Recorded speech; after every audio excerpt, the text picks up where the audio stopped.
Richard, in thinking about whether there's an afterlife, the first thing we think about is death. Why is there death? Death serves a number of useful purposes.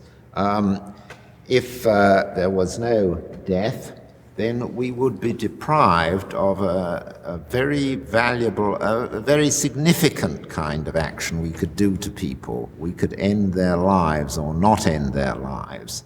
Otherwise, we couldn't, as it were, influence them permanently in an all-important way.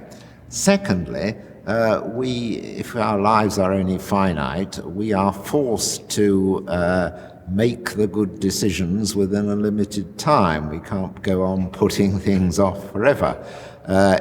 If our lives are only finite, then if we've wronged somebody, we've only got a limited time to make it up for things. Things matter if our lives are finite. If the lives are infinite and go on forever.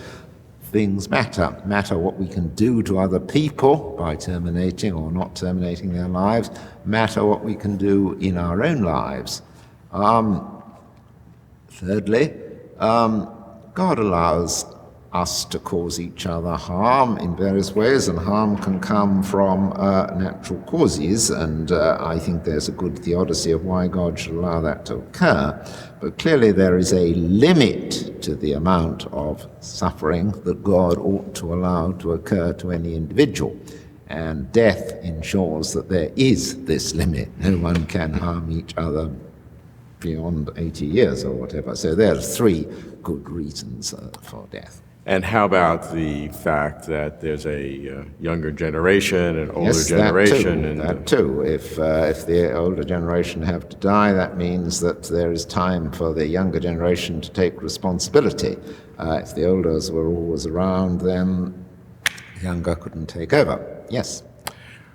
How then can we look at the afterlife? What demonstrations? We all want to believe it. I don't think there's anybody who would like there not to be an afterlife. What kind of evidence do we have? What kind of hope do we have? The evidence must come from revelation. That's to say, I don't think very much of alleged a priori large arguments from the nature of the soul, that it is essentially immortal.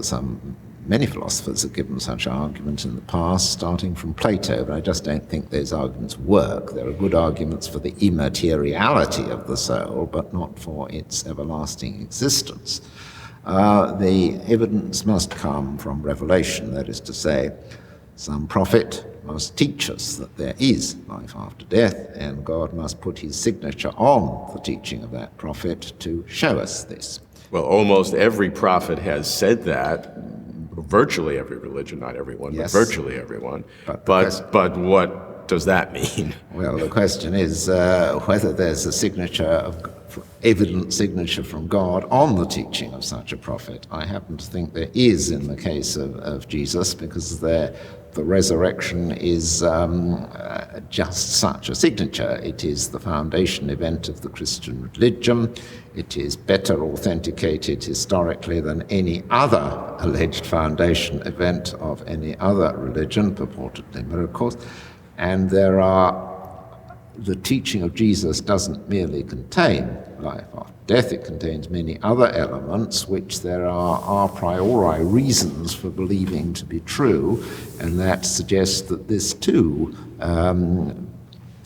as part of a package which has been authenticated by a historical intervention, there's reason to be true. Other than the resurrection of Jesus, do you have any other good evidence that you would submit to a court of law for the existence of an afterlife? No. Does the fact that human beings can imagine an afterlife, because we have self-awareness, and know of our own finite existence, is that any evidence by itself for the real existence of an afterlife? No, but we do need arguments to show the logical possibility of an afterlife. Some philosophers have purported to give arguments showing that there's some logical incoherence in supposing an afterlife, because they say we are essentially embodied people. Suppose we are just a body. What then of an afterlife? I think that would be very difficult for us to have an afterlife in these circumstances because consider what happens to bodies when they are buried, or more often these days when they are cremated. Much of the body is turned into energy, and this energy mixes with other energy, so that there's no the energy that comes from burning your body and the energy that comes from my body, burning my body, just consists of two chunks of energy, and you can't separate from this energy that belongs to you and that belongs to me. There's no individuality in energy. So much of us gets turned into something which is no longer peculiar to ourselves, and therefore what would constitute a future person being me in these circumstances? He may have a body like mine, but 50 million people could have a body like mine. What would constitute the particular person being me?